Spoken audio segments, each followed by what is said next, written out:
Hello and welcome বন্ধুরা, welcome to our channel GK with concept. আজকে আমরা পড়ব আমাদের নেক্সট চ্যাপ্টার, অর্থাৎ 6 নম্বর চ্যাপ্টার সিটিজেনশিপ। এর আগে 5টা চ্যাপ্টারের লক্ষ্মীকান্ত বেস্ট ভিডিও আপলোড করা আছে। যদি তোমরা কেউ দেখে না থাকো, তার ডেসক্রিপশন বক্সে লিঙ্ক দেওয়া আছে, গিয়ে দেখে নিতে পারো, অথবা চ্যানেলে ঢুকে প্লে লিস্টে পরপর ভিডিওগুলো তোমরা পেয়ে যাবে। সিটিজেনশিপের ক্ষেত্রে ভারতকে ইন্ডিয়াকে দুভাগে ভাগ করা যায়, অর্থাৎ ইন্ডিয়ান পিপলদের দুভাগে ভাগ করা যায়, সিটিজেন্স এবং এলিয়েন্স। সিটিজেন্স অর্থাৎ যারা সকল সিভিল আর পলিটিক্যাল রাইট এনজয় করে, তারা সিটিজেন্স। এবং এলিয়েন আবার দুভাগে বিভক্ত, একটা ফ্রেন্ডলি এলিয়েন আর এনিমি এলিয়েন। ফ্রেন্ডলি এলিয়েন অর্থাৎ কি, ভারত যদি কোনো দেশের সাথে কর্ডিয়াল রিলেশনশিপের দ্বারা অ্যাটাচড থাকে, তাহলে সেই সকল দেশের লোকেদের ফ্রেন্ডলি এলিয়েন বলা হয়। আবার ভারত যদি কোনো দেশের সাথে ওয়ার লাইক সিচুয়েশনে এঙ্গেজড থাকে বা অথবা যুদ্ধের সাথে এঙ্গেজ থাকে, তাহলে সেই সকল দেশের লোকেদের এনিমি এলিয়েন বলা হয়। ওই এনিমি এলিয়েনরা অনেক রাইট এনজয় করতে পারে না, তার মধ্যে আর্টিকেল 22 একটা রাইট, যারা সেটা তারা এনজয় করতে পারে না। আর্টিকেল 22-এ কি বলা আছে? Protection against arrest and detention. এই রাইটটা এনিমি এলিয়েন কান্ট্রি পিপলরা এনজয় করতে পারে না ভারতীয় সংবিধানে। এরপর আমরা কিছু রাইট আর প্রিভিলেজেস দেখব, যেগুলো ভারতীয় সংবিধানে শুধুমাত্র ভারতীয় নাগরিক হলেই সেটা তাদের জন্য প্রযোজ্য। কোনো এলিয়েন কান্ট্রি লোকেদের জন্য, অর্থাৎ ফ্রেন্ডলি হোক বা এনিমি এলিয়েন হোক, তাদের জন্য প্রযোজ্য নয় এই রাইটগুলো আর এই প্রিভিলেজেসগুলো। কি কি? ফার্স্টই আর্টিকেল 15-তে বলা আছে, আমরা জানি রিলিজিয়ান, রেস, কাস্ট, সেক্স আর প্লেস অফ বার্থ, এই 5টা গ্রাউন্ডের রেসপেক্টে কাউকে ডিসক্রিমিনেট করা চলবে না।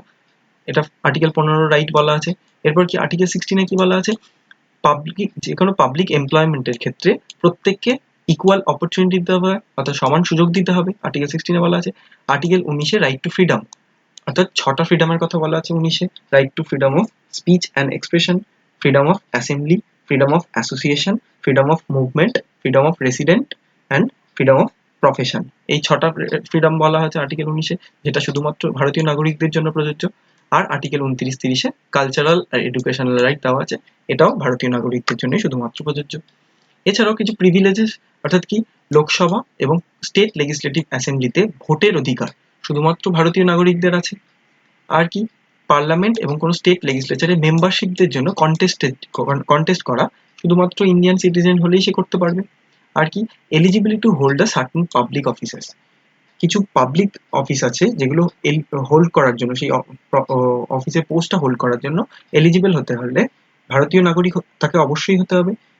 কি কি অফিস আছে এর মধ্যে? President of India, vice president of India, supreme court, হাইকোর্টের জাজ, অথবা স্টেটের কোনো গভর্নর হোক বা অ্যাটর্নি জেনারেল বা অ্যাডভোকেট জেনারেল হোক স্টেটের, সেক্ষেত্রে তাকে ভারতীয় নাগরিক অবশ্যই হতে হবে। এরপর ভারতীয় সংবিধানে প্রেসিডেন্টের জন্য দু প্রকার ভাবে যদি প্রেসিডেন্ট সিটিজেনশিপ অ্যাকোয়ার করে, তবেই সে প্রেসিডেন্ট পদটার জন্য এলিজিবল হবে। আমরা জানি, আমরা এর পরে দেখব, সিটিজেনশিপ অ্যাকোয়ার করতে গেলে বেসিক্যালি 5টা মেথডের প্রয়োজন। তার মধ্যে 2 প্রকারের মেথডের দ্বারা যদি ভারতীয় সংবিধানে প্রেসিডেন্টের পদে কেউ যদি এলিজিবিলিটি শো করতে হয় বা প্রেসিডেন্টের পদের জন্য ইলেকশন করতে হয়, তাহলে সে এলিজিবল হবে শুধুমাত্র দুভাবে, যদি সিটিজেনশিপ সেই ব্যক্তিটি অ্যাকোয়ার করে থাকে। একটা কি, বাই বার্থের দ্বারা, আর একটা কি, বাই ন্যাচারালাইজেশন দ্বারা। হোয়ারাস ইউএসএ বা আমেরিকান কনস্টিটিউশন আমরা কি দেখতে পাবো, যে প্রেসিডেন্সিয়াল ইলেকশনের জন্য শুধুমাত্র বাই বার্থ এর রেসপেক্টে সেই দেশের নাগরিক যদি সিটিজেনশিপ অ্যাকোয়ার করে, তবেই সে প্রেসিডেন্সিয়াল ইলেকশনের জন্য এলিজিবল হবে। এরপর কিছু কনস্টিটিউশনাল প্রভিশনস দেখব, যেগুলো মেমোরি বেসড ফ্যাক্ট, আমাদের এক্সাম রেসপেক্টে ইম্পর্টেন্ট সিটিজেনশিপের জন্য। সিটিজেনশিপ ইউকে ব্রিটেন থেকে বড় করা হয়েছে, ব্রিটেনের থেকে নেওয়া হয়েছে। সিঙ্গেল সিটিজেনশিপ ভারতবর্ষে আমরা জানি আর্টিকেল 5 থেকে 11 পার্ট 2 এর আন্ডারে পড়ে সিটিজেনশিপ। এখন অবধি 9 বার অ্যামেন্ড করা হয়েছে সিটিজেনশিপকে, এবং প্রথম সিটিজেনশিপ অ্যামেন্ডমেন্ট অ্যাক্ট হয়েছিল 1955 সালে। আর একটা ওভারসিজ সিটিজেনশিপ অফ ইন্ডিয়া গঠন করার জন্য একটা কমিটি গঠন করা হয়েছিল, সেটা হচ্ছে এলএম সিংভি কমিটি। এরপর আমরা আর্টিকেল 5 থেকে 11 6টা আর্টিকেল আমরা দেখব। ফার্স্ট আর্টিকেল 5-এ কি বলা হচ্ছে? Citizenship at the commencement of the constitution, অর্থাৎ 26শে জানুয়ারি 1950 তারিখে সিটিজেনশিপ কমেন্সমেন্ট হওয়ার আগে ভারতে সিটিজেনশিপ অ্যাকোয়ার করা যাবে। তার জন্য বেসিক্যালি 3টে ক্রাইটেরিয়া আছে। কি কি ক্রাইটেরিয়া? সে যদি ভারতের ডমিসাইল হয় এবং তার সাথে সে যদি ভারতবর্ষে জন্মে থাকে সেই সময়ের মধ্যে, অথবা তার প্যারেন্টসদের মধ্যে কেউ একজন যদি ভারতবর্ষে জন্মে থাকে, অথবা সে যদি অর্ডিনারিলি রেসিডেন্ট হয়ে থাকে ভারতবর্ষে 5 বছর, কমেন্সমেন্টের আগে অর্ডিনারিলি যদি 5 বছর সে রেসিডেন্ট হয়ে থাকে ভারতবর্ষে, তাহলে সে সিটিজেনশিপ অ্যাকোয়ার করতে পারবে। আর্টিকেল 5-এ বলা আছে এটা। আর্টিকেল 6-এ বলা আছে rights of citizenship of certain persons who have migrated to India from Pakistan. অর্থাৎ পাকিস্তান থেকে যে মাইগ্রেট করে ভারতবর্ষে আসবে সেও ভারতবর্ষের সিটিজেনশিপ অ্যাকোয়ার করতে পারবে, তবে কিছু শর্ত থাকবে। এক্ষেত্রে কি বলা হচ্ছে, যদি সে অথবা তার প্যারেন্টসদের কেউ একজন অথবা তার গ্র্যান্ড প্যারেন্টসদের কেউ একজন যদি আনডিভাইডেড ইন্ডিয়াতে বর্ন করে জন্মে থাকে, আর তার সাথে সাথে তাদেরকে ফুলফিল করতে হবে যে কোনো দুটো কন্ডিশনের একটা। কি কি কন্ডিশন? ফার্স্ট কন্ডিশন হচ্ছে সেই ব্যক্তিটি যদি 19 জুলাই 1948-এর আগে ভারত থেকে মাইগ্রেট করে থাকে পাকিস্তানে, তাহলে সে অর্ডিনারিলি রেসিডেন্ট হয়ে যাবে এবং সিটিজেনশিপ অ্যাকোয়ার করবে সহজেই। কিন্তু সে যদি 19 জুলাই 1948 তারিখ বা তার পরে যদি ভারতবর্ষ থেকে মাইগ্রেট করে পাকিস্তানে যায়, তাহলে সেক্ষেত্রে তাকে ভারতের সিটিজেনশিপ অ্যাকোয়ার করার জন্য একটা 6 মাসের প্রসিডিং লাগবে। অর্থাৎ তাকে রেজিস্ট্রেশন করতে হবে, তার বার্থ সার্টিফিকেটের রেজিস্ট্রেশন জমা করতে হবে গভর্নমেন্ট অফ ইন্ডিয়াকে, এবং সেন্ট্রাল গভর্নমেন্ট এবং তারপর তাকে 6 মাস ভারতবর্ষে কাটাতে হবে সিটিজেনশিপ অ্যাকোয়ার করার জন্য। এরপর আর্টিকেল 7-এ কি বলা হচ্ছে, rights of citizenship of certain migrants to Pakistan. অর্থাৎ এক্ষেত্রে পাকিস্তান থেকে যদি কেউ 1 মার্চ 1947 তারিখের মধ্যে পাকিস্তান থেকে ইন্ডিয়া থেকে যদি কেউ পাকিস্তানে চলে যায়, কিন্তু আবার পরে সে আবার রিটার্ন করে ভারতবর্ষে, তাহলেও সে সিটিজেনশিপ পাবে। সেই একই শর্তে তাকেও একটা অ্যাপ্লিকেশন অফ রেজিস্ট্রেশন দিতে হবে, রেজিস্ট্রেশনের জন্য একটা অ্যাপ্লিকেশন দিতে হবে, এবং তারপর তাকে 6 মাস ইন্ডিয়ায় রেসিডেন্ট থাকতে হবে, 6 মাস ইন্ডিয়া ভারতবর্ষে থাকতে হবে। এরপর আর্টিকেল 8-এ কি বলা হয়েছে, এটা ইম্পর্টেন্ট পরীক্ষার জন্য, rights of citizenship of certain persons to Indian origin residing outside India. অর্থাৎ ভারতবর্ষের বাইরে যদি কোনো ফরেন স্টেটে যদি কেউ রিসাইড করে থাকে তাহলে সেও ইন্ডিয়ান অরিজিন যদি তার যদি হয়ে থাকে, অর্থাৎ তার বাবা মার মধ্যে কেউ একজন বা গ্র্যান্ড প্যারেন্টসদের মধ্যে কেউ একজন যদি ইন্ডিয়ান অরিজিন হয়, তাহলেও সে সিটিজেনশিপ অ্যাকোয়ার করতে পারবে। এটা আর্টিকেল 8-এ বলা হয়েছে। এরপর আর্টিকেল 9-এ কি বলা আছে, আর্টিকেল 9টা আমাদের পরীক্ষার জন্য ইম্পর্টেন্ট, ডাব্লিউবিসিএস মেন্সে অনেকবার কোয়েশ্চেন আছে আর্টিকেল 9 থেকে। কি আর্টিকেল 9 কি বলা আছে, persons voluntarily acquiring citizenship of a foreign state not to be citizens. অর্থাৎ ভলেন্টারিলি কোনো ব্যক্তি যদি কোনো ফরেন স্টেটের সিটিজেনশিপ অ্যাকোয়ার করে নেয়, তাহলে সে ভারতের সিটিজেনশিপ অ্যাকোয়ার করতে পারবে না। আর্টিকেল 9 এটা বলা আছে। এরপর আর্টিকেল 10-এ কি বলা আছে, continuance of the rights of citizenship. অর্থাৎ কেউ যদি সিটিজেনশিপ ভারতবর্ষে অ্যাকোয়ার করে নেয়, তাহলে পার্লামেন্টের কাছে পুরোপুরি পাওয়ার থাকবে, পার্লামেন্ট কোনো প্রভিশনস বা ল তৈরি করে তার সিটিজেনশিপটা ঠিকঠাক আছে কিনা বা সিটিজেনশিপের রেসপেক্টে কোনো কোয়ারি হচ্ছে কিনা, সেক্ষেত্রে আর্টিকেল 10-এ পার্লামেন্টকে পাওয়ার দেওয়া হয়েছে। এরপর আর্টিকেল 11-এ কি বলছে, parliament to regulate the right of citizenship by law. Parliament সিটিজেনশিপের রাইটটাকে রেগুলেট করতে পারবে, যে কখন পারবে, ল এর দ্বারা কোনো ল জারি করে তবেই পার্লামেন্ট সিটিজেনশিপের রাইটগুলোকে রেগুলেট করতে পারবে। আর্টিকেল 11-এ বলা আছে এটা। এরপর সিটিজেনশিপ অ্যাকুইজিশনের জন্য বেসিক্যালি 5টা মেথড দেওয়া আছে।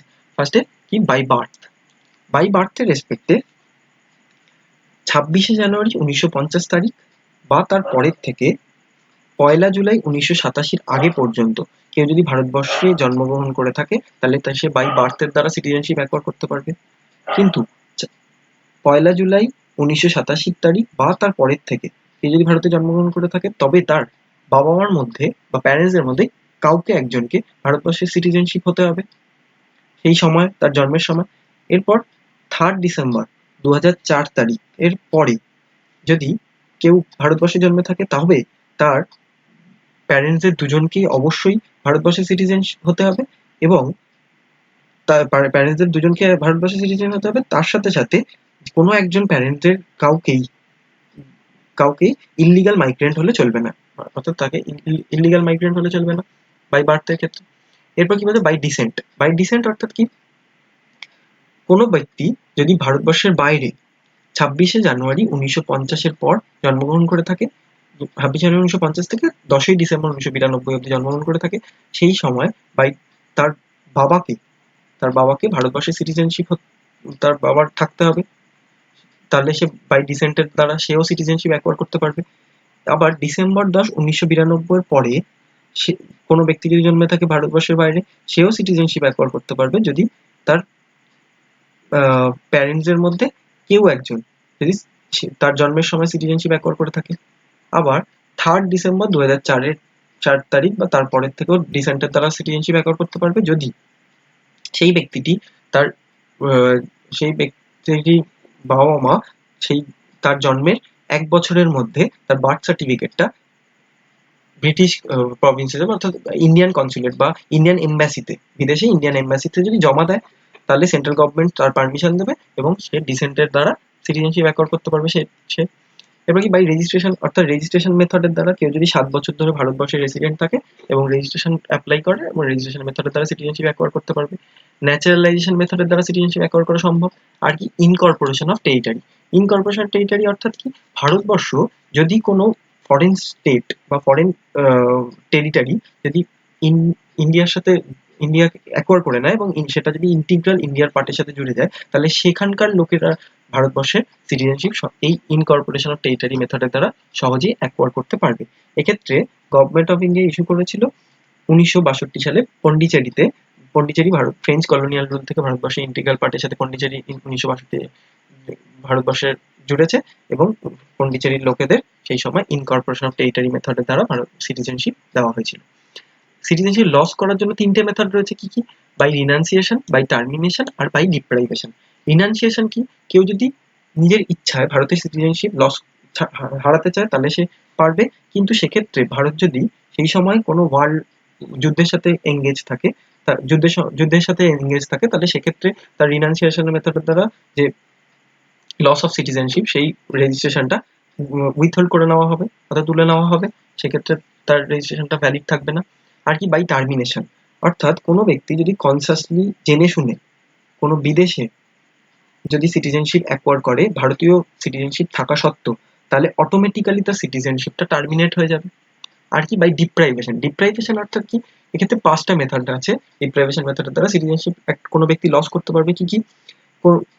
ওই সিটিজেনটা যদি ফ্রড হয়, সিটিজেনশিপ ফ্রড মেথডের দ্বারা কোনো অ্যাকোয়ার করে থাকে, তাহলে সে ডিপ্রাইভেশন মেথডের দ্বারা সিটিজেনশিপ লস করবে।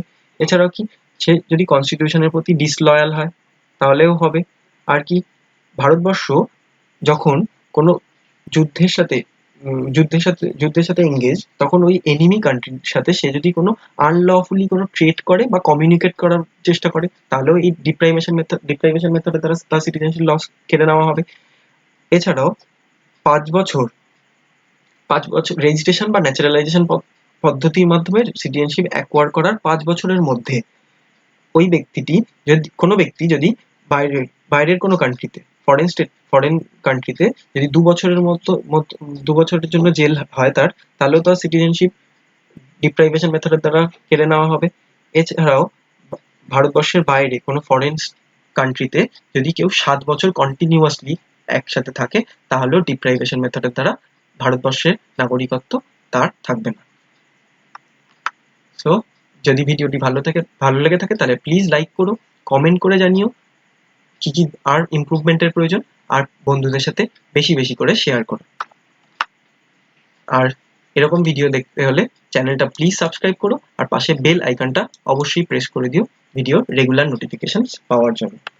থ্যাংক ইউ সো মাচ বন্ধুরা।